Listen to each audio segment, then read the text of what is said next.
Welcome And to there. another episode of a Superwoman Handbook. Today we're going to welcome Kim, and she is going to unpack and demystify burnout. It's a word we use, we throw it around, and sometimes we don't use it at all, even when we should. So I'm excited to have you on today because this is something that impacts every Superwoman in every capacity, whether you're a mom who works within the home or a mom who works outside the home, you're going to face burnout. So I'm so excited to have Kim work with us today as she would work with one of her coaching clients. That's right. Thank you. It's so good to be here. And I would love to talk a little bit more about the experience, both my story of burnout, work, parenting, life burnout, and how I now coach on burnout because my experience doesn't have, it took so long to get there and to get to the awareness and to get to the other side of it. And I just know it doesn't have to be that way. And I know that many people struggle with the experience of feeling too much, overwhelmed, and like just stop the world for 5 seconds so I can catch up. And also knowing for themselves, feeling like, oh my God, if I do that, I'm admitting failure. I'm admitting I'm not good enough. And who am I if I'm not that? And so I'd love to talk a little bit more about demystifying and destigmatizing what this bodily experience is and how actually you're not broken. You're not flawed. Your body's doing exactly what it's supposed to be doing, and thank it. And also, there's some really practical steps and techniques to get yourself back to feeling like yourself again. I can't wait. I know. First, I want to just make sure we're all using the word the same and correctly. How would you define burnout? Yeah. So people ask this all the time. It's one of the most common questions I get. And what I often get is, what's the difference between stress and Hmm. burnout? And the biggest difference I'll offer is that, and I'll talk a little bit more about this, but the quick one sentence summary is burnout is stress that rest doesn't cure. So when you rest, when you're stressed, if you stop the stressor, if you address your own bodily stress response with weekends, even a good night's sleep, a vacation, even up to a sabbatical, and your symptoms go away and they stay away, which is the key, then this is just stress. And sometimes it's just chronic stress that just it's built up. Burnout is when we don't, and I'll talk a little bit more about what this means. We don't complete the stress cycles. And so the stress builds up, builds up, builds up, builds up, builds up until our nervous system is so overwhelmed that it starts doing things like you just want to stay in bed all day. And this is like the end later stage burnouts. You want to stay in bed all day. You just can't get up. You are so emotionally exhausted. You just can't care anymore about the stuff that you used to care about. And I hear words like, why bother? Why bother to fix it? Because one of the hallmarks, there's three criteria for burnout, sort of formally and officially. One is physical and emotional exhaustion. You're cooked. You got nothing left. Another, and this is at the later stage of burnout. We'll talk about what it means when you're in earlier stages. Another is cynicism. You're just like, because it's you having a bodily sense and a nervous system sense of I can't care anymore. If I care more, I just get disappointed. I just feel ineffective.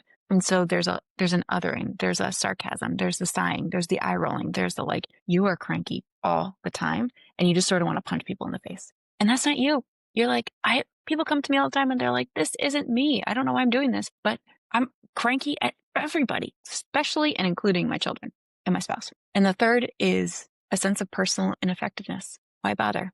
Nothing I do is going to work anyway. This is my life. I'm stuck here. And that is what burnout, which is built up chronic stress over time, that's what it does to your brain neurologically. So neuroscience wise, when you've got too much stress going on and it's not getting cleared, your brain and body think this is never going away. So I might as well do everything I can to preserve all my energy. Your brain has one job and it's to survive. It's not to thrive. It's not to be creative. It's not to be happy and gorgeous and thriving. It's just to survive. And so it says, this isn't going away and I'm going to shut everything unnecessary down. And that looks like a very like corn husk of a life. And people think that's all I can do. This is all I've got. I might as well adapt to it. And that's burnout. Wow. And I love how you explain the difference Yeah. between stress, chronic stress, and burnout. And as you were talking, I kind of describe it as when I'm in those places, I say my soul is tired. I've slept all day, but my soul is tired. So that might kind of align with the burnout. So let's say that you're in a place and you feel like your soul is tired. What control? Because so often when I've been in those places, it's because of things and occurrences that I deem out of my control. So, what can you control in a burnout season of life? Oh, that's a great question. And I first want to offer that we live in a society with systems that are almost designed to create burnout. And I'm talking about internalized capitalism, misogyny, and patriarchy, all these things, to the extent they are part of our culture, part of how we've identified. For instance, many people struggle with the identity that if I am not producing, I am not worthy. If I am not helping, if I am not serving, I am unworthy. I am not good enough. This is how I earn my keep on this planet, in this family, in this culture, is I serve, I serve, I serve. I produce, I produce, I produce. If that is your identity, these are internalized versions of these external systems. If you carry that, of course you're going to end in burnout, because these systems will always ask more of you than you have to give. That is their job. The systems push. And you as a human, if you've got these internalized attitudes, you're going to keep going, because you're going to be like, well, that wasn't enough. I got to keep going. I'm only as good as my last success. I'm only as good as my last delight that I gave to somebody else because I helped them, rather than saying I'm worthy just because I exist and I deserve rest. That is part of being a human. So one thing I want to offer is, truly, some of these things are out of your control. There are these systems, and life is stressful. Life will life, right? You got the stressors coming in from all over the place. You've got challenging people and relationships, right? Like the definition of conflict is two people in the same zip code. Like, it's going to happen. So you've got stressors coming in, like you can't avoid them. Those are out of your control. What is in your control is your stress response and how you respond to these things. So over time, what I teach folks is, so many of us have, if you've got a history of neurodivergence, so ADHD, autism, or traumatic brain injury, sensory processing disorders, trauma, really of any kind, chronic or acute, chronic illness, disabilities, and these internalized system attitudes, you are more prone to burnout.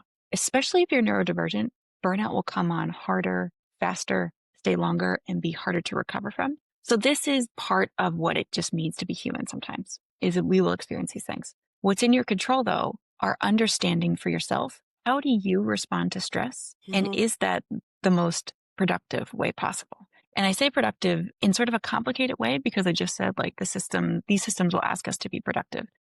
But in this sense, it means, is it a way that honors what you have to give, your capacity, and who you want to be and how you want to be? Many, many people's coping mechanisms for stress are things that actually make the stress worse. They feel better in the moment, but they perpetuate the cycle. And so, for instance, this is just one example, but in burnout coaching, we'll ask people to go through what are their coping mechanisms? How do they respond to stress? And what we'll find is that there's a mix of things that are great, that really help get at the issue. There's positive self-talk, there's self-compassion, there's sort of root cause stuff. But then lots of people will do things like vent to my friends. Feels right, right? But if you're only venting and you're only getting that negative discharge, you're just going to stay in the same cycle. You're exercising a lot, a lot. You're running it off. You're doing the crazy HIIT workouts. You're boot camping your stress away. And what it does, and this is the key, this is so hard for people, but all of these things look good, right? Like, they're the things that we're told to do. Lean on your friends, exercise. But if you do it without addressing the underlying root cause, all you're doing is taking the edge off and keeping yourself stuck. And so what I coach people on is saying, yes, lean on your friends. Yes, go for walks, exercise, do these things. It'll give you a clarity of mind to help you do the next step, which is very hard, to say, what brought this on and what can I change about it? What stress does is it shuts down, by definition, and this is a normal biological response. You are not flawed if this happens to you. It will literally, and metaphorically, but quite literally, cut off your peripheral vision. So you are only tunnel visioning and hyper-focusing on what's in front of you. Your brain does not want you to consider change, because change is scary. Change is, when you're in survival mode, change is death. It wants you to focus on what's right in front of you, what you know works or is comfortable, which is status quo.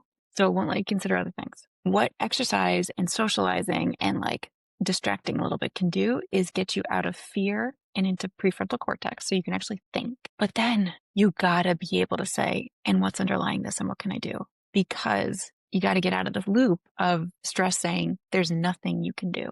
You're stuck here. And so that's the big leap in coaching. And that's why coaching is so powerful. And coaching, therapy, friends, anybody who's like, let me hold up a mirror and ask you some questions. Because by definition, in stress, in overwhelm, in burnout, you can't see the full field of vision, you can't see your possibilities. So we teach people that actually way more is in your control than you ever knew. And lots of stuff is happening automatically that you don't even notice. And we're going to bring that to light so you could see. And so you finally have choice in how you respond to stress. I love how you kind of just break that down. And now, so from that, are there are there small things that we could do? Because I like when you bring attention to your self awareness, doing sitting in your silence and identifying what is the root cause here. But I feel like, just for me at least, I would wait until like the bitter end. The house is on fire, the entire town is up in flames. Let me see where things went wrong.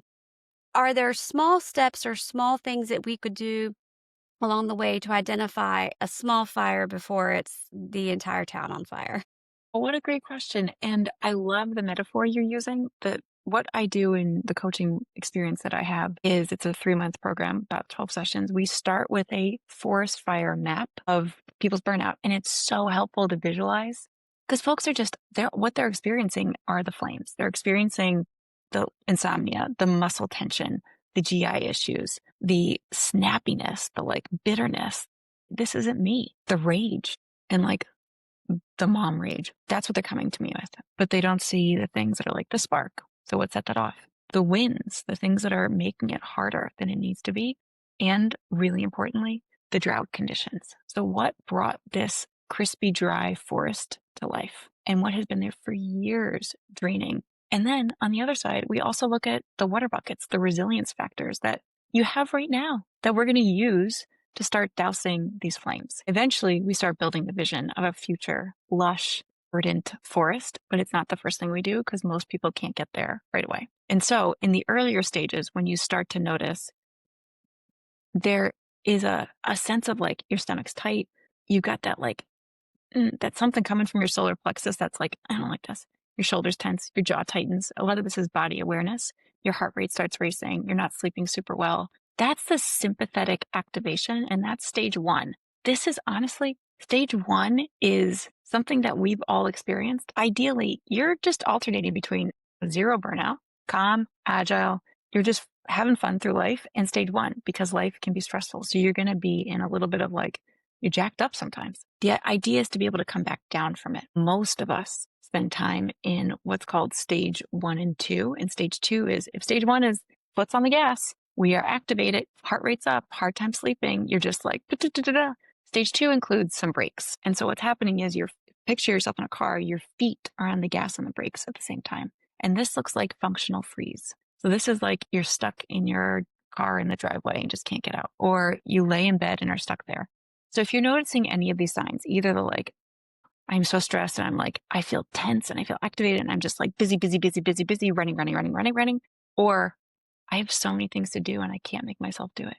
That paralysis, those are great signs that you're in a state of like overactivation. And I'll teach some of the very specific techniques that I help people use to get out of that. But one of the most important things to know is that I take a very shame-free approach to all of this and a very compassionate approach to all of it.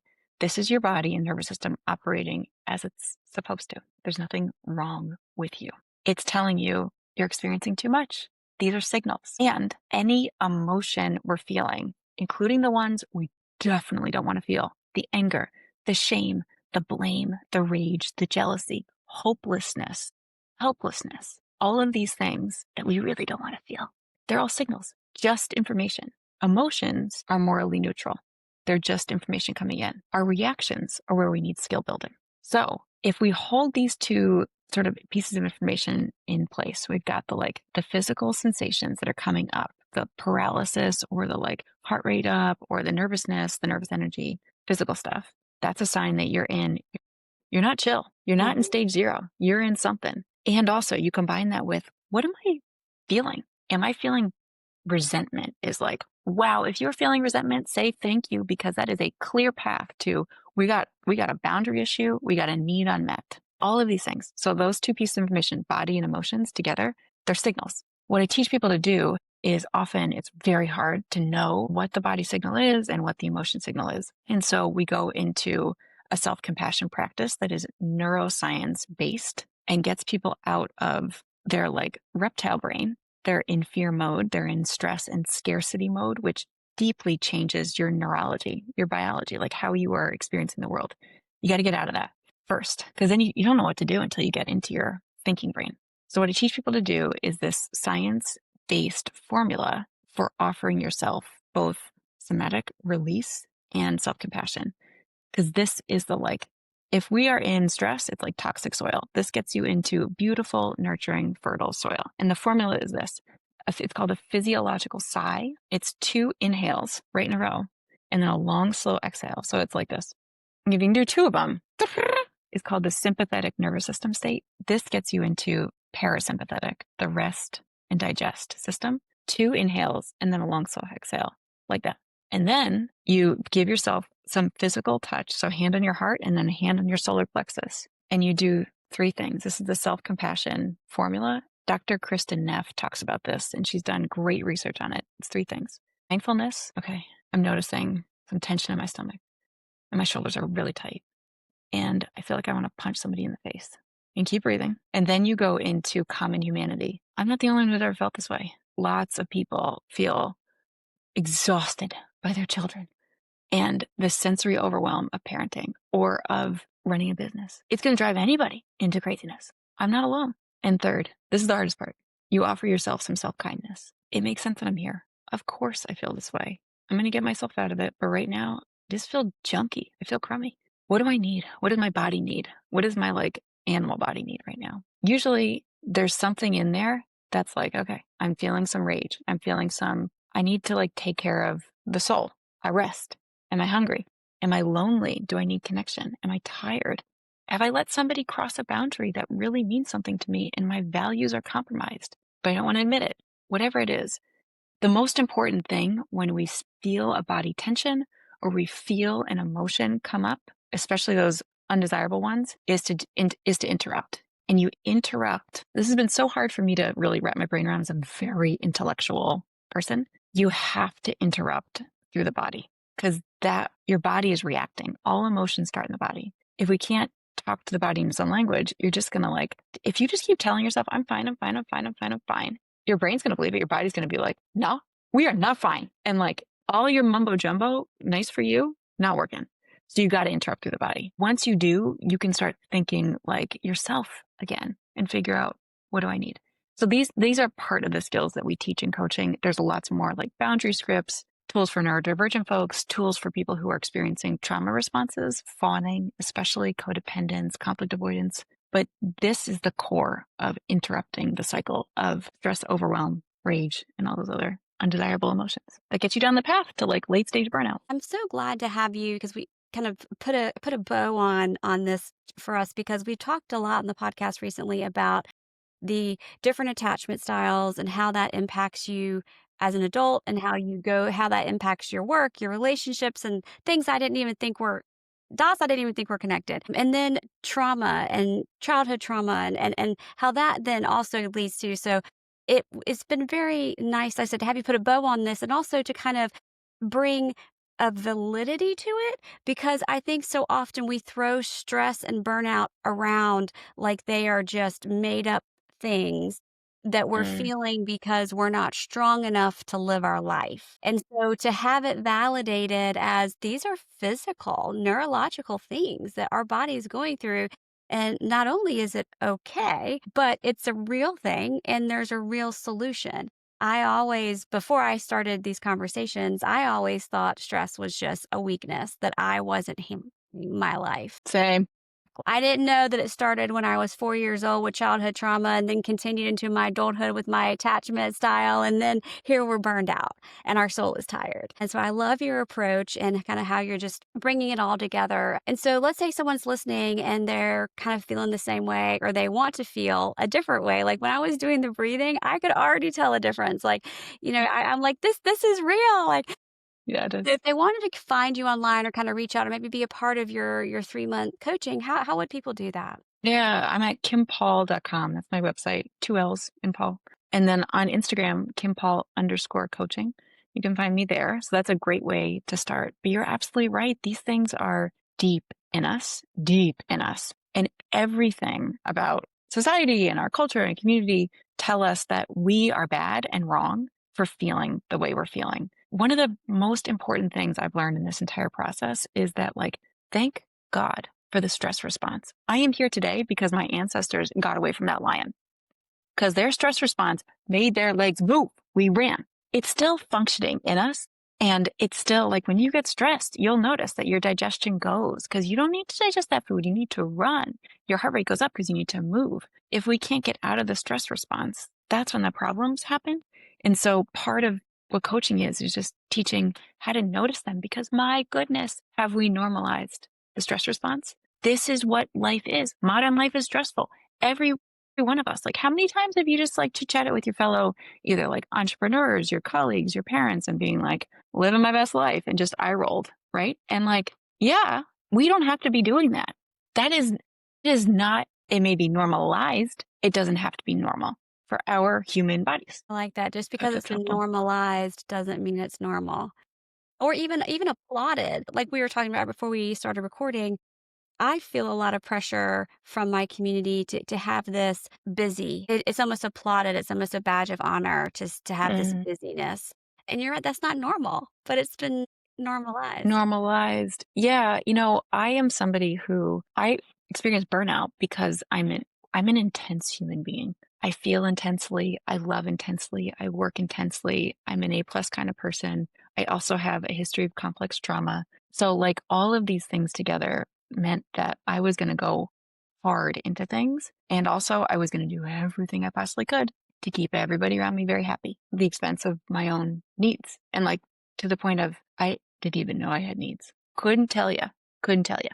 That that was an unearthing process. And so because we have, society wise, and I got tons of like praise and compliments for being so accommodating, making everybody feel great, and like also just doing so well in things that I was like, this is if I don't do that, I'm not worthy.